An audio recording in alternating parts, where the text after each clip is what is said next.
ಶ್ರೀಗುರುಭ್ಯೋ ನಮಃ. ಶ್ರೀಕೃಷ್ಣಾಯ ನಮಃ. ನಮೋಸ್ತು ತಾತ್ವಿಕಾ ದೇವಾಃ ವಿಷ್ಣುಭಕ್ತಿಪರಾಯಣಾಃ ಧರ್ಮಮಾರ್ಗೇ ಪ್ರೇರಯಂತು ಭವಂತಃ ಸರ್ವ ಏವ ಹಿ.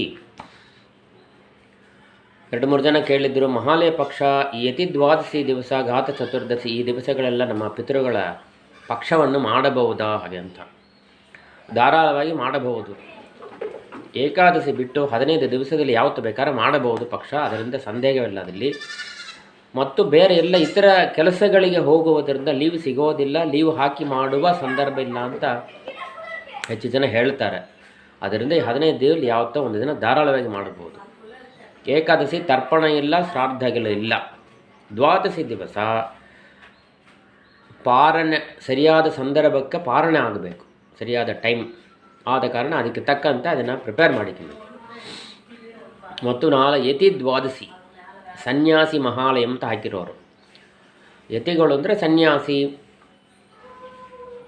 ಸನ್ಯಾಸಿ ಅದನ್ನು ವಿಶೇಷ ಏನು ಅಂತ ಕೇಳಿದಾಗ, ಯತಿ ದ್ವಾದಶಿ ಇದನ್ನು ವಿಶೇಷ. ಒಂದು ಯತಿ, ಒಂದು ಸನ್ಯಾಸಿಗೆ ಒಂದು ಗೃಹಸ್ಥರ ಮನೆಯಲ್ಲಿ ಭಿಕ್ಷೆ ನೀರು ಕೊಡ್ತಾರೆ ಅಂತಂದರೆ, ಆ ಮನೆಯಲ್ಲಿ ಸರ್ವವ್ಯಾಪ್ತಿಯಾದ ಸರ್ವ ಅಂತರ್ಯಾಮಿ ದೇವರೇ ಊಟ ಮಾಡ್ತಾನ. ಅಂದರೆ ದೇವರೇ ಊಟ ಮಾಡ್ತಾನ ಅಂತಂದರೆ ಇಡೀ ಬ್ರಹ್ಮಾಂಡವು ಅವನ ಒಳಗೇ ಇದೆ. ಆ ಬ್ರಹ್ಮಾಂಡಕ್ಕೆ ಅನ್ನದಾನ ಮಾಡಿದಷ್ಟು ಫಲ ಬರುತ್ತೆ ಅಂತ. ಎಲ್ಲ ಜೀವರಾಶಿಯು ಹೊಟ್ಟೆಯೂ ತುಂಬುತ್ತೆ. ದೇವರು ಎಲ್ಲಿ ಊಟ ಮಾಡ್ತಾನೆಯೋ ಅಲ್ಲಿ ಎಲ್ಲ ಜೀವರಾಶಿಯ ಹೊಟ್ಟೆಯೂ ತುಂಬಿರುತ್ತೆ. ಎಲ್ಲಿ ಎತ್ತಿಗಲು ಭಿಕ್ಷೆ ಆಗತ್ತೆಯೋ ಅಲ್ಲಿ ದೇವರೇ ಊಟ ಮಾಡ್ತಾನೆ. ಆ ದೇವರೇ ಊಟ ಮಾಡ್ದ ಅಂದರೆ ಇಡೀ ಬ್ರಹ್ಮಾಂಡದಲ್ಲಿರತಕ್ಕಂಥ ಎಲ್ಲ ಜೀವರಾಶಿಗೂ ಊಟ ಸಿಕ್ಕತ್ತೆ ಅಂತ ಒಂದು ವಿಷಯ. ಯತಿರ್ ಯತ್ರ ಗೃಹೇ ಭುಂಕ್ತೆ, ಯಾವ ಮನೆಯಲ್ಲಿ ಯತಿ ಊಟ ಮಾಡ್ತಾರೆಯೋ ಅಲ್ಲಿ ದೇವರು ಊಟ ಮಾಡ್ತಾನ. ದೇವರು ಎಲ್ಲಿ ಊಟ ಮಾಡ್ತಾನೆಯೋ ಅಲ್ಲಿ ಬ್ರಹ್ಮಾಂಡ, ಈ ಭೂಲೋಕಕ್ಕೆ ಅನ್ನ ಸಿಗತ್ತೆ ಅಂತ ಈ ವಿಷಯ. ಯತಿರ್ಯತ್ರ ಗೃಹೇ ಭುಂಕ್ತೆ ತತ್ರ ಭುಂಕ್ತೆ ಹರಿ ಸ್ವಯಂ. ಹರಿರ್ಯತ್ರ ಗೃಹೇ ಭುಂಕ್ತೆ ತತ್ರ ಭುಂಕ್ತೆ ಜಗತ್ರಯಂ. ಹೀಗೆ ಒಂದು ವಿಷಯ. ಒಂದು ಯತಿಗಳಿಗೆ ಭಿಕ್ಷೆ ಹಾಕುವುದರಿಂದ, ಅನ್ನ ನೀರು ಕೊಡುವುದರಿಂದ, ಆ ಕೊಡುವ ಅನ್ನ, ಒಂದು ಯತಿಗಳಿಗೆ ನಾವು ಅನ್ನ ಭಿಕ್ಷೆ ಮಾಡಿವು ಅಂತಂದರೆ ಆ ಯತಿಗಳಿಗೆ ಕೊಟ್ಟ ಅನ್ನ ಮೇರು ಪರ್ವತ, ಮೇರು ಬೆಟ್ಟ ಇದೆ ಅಲ್ವಾ, ಅಷ್ಟು ಅನ್ನವನ್ನು ದಾನ ಮಾಡಿದ ಪುಣ್ಯವನ್ನು ಕೊಡುತ್ತೆ ಅಂತೆ. ನಾವು ಒಬ್ಬರಿಗೆ ಅನ್ನದಾನ ಮಾಡೋದೇ ಕಷ್ಟ. 50 ರೂಪಾಯಿ ಕಮ್ಮಿ ಮಾಡಿರಿ, 100 ರೂಪಾಯಿ ಕಮ್ಮಿ ಮಾಡಿರಿ ಅಂತ ಹೇಳುತ್ತವೆ. ಮೇರು ಬೆಟ್ಟದಷ್ಟು ಅನ್ನ ದಾನ ಮಾಡಬೇಕು ಅಂತಂದರೆ ಯಾರು ಸಂಪಾದಿಸಿಟ್ಟಿರಬೇಕು ಅಂತ ಒಂದು ಯೋಚನೆ.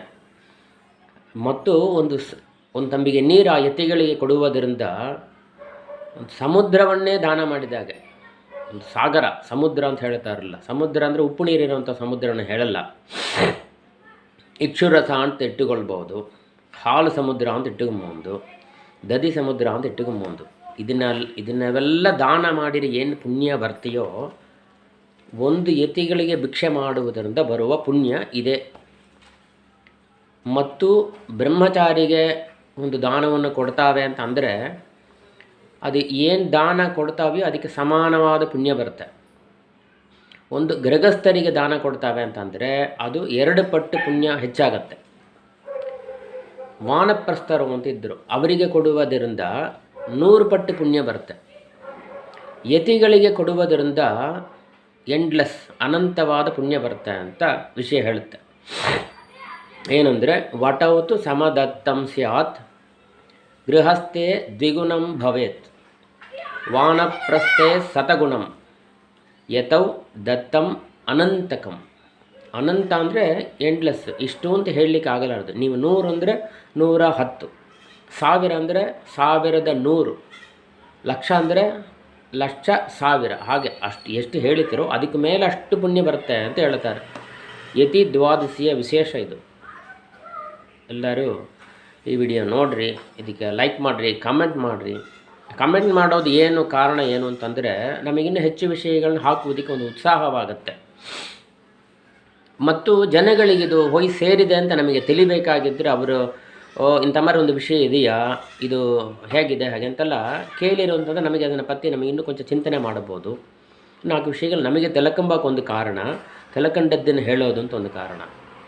ಶಾಸ್ತ್ರ ಹೇಳೋದೇನೆಂದರೆ ತೆಲಕಂತ ಇರಬೇಕು, ತೆಲದ್ದನ್ನು ಹೇಳಬೇಕು, ಆದಷ್ಟು ಅದನ್ನು ಫಾಲೋ ಮಾಡಬೇಕು.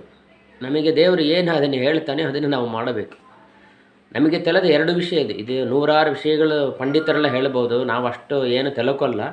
ನಮಗೆ ತೆಲದ ವಿಷಯನ ನಮಗಿಂತ ತೆಲ್ಲದ ಒಂದು ಜನಗಳಿಗೆ ಇದನ್ನು ಹೇಳೋದರಿಂದ 100 ಜನಕ್ಕೆ ಹೇಳಿದರೆ ಒಬ್ಬರು ಅದನ್ನು ಮಾಡಿರೋ ಆ 1% ಪುಣ್ಯ ನಮಗೆ ಸೇರಲಿ. ಅದರಿಂದ ನಮಗೆ ದೇವರು ಅನುಗ್ರಹ ಮಾಡಲಿ ಅಂತ ಒಂದು ತಾತ್ಪರ್ಯ ಇದರಿಂದ ಅಷ್ಟೇ ಹೊರತು ಬೇರೊಂದು ಇಲ್ಲ. ಶ್ರೀಕೃಷ್ಣಾಯ ನಮಃ.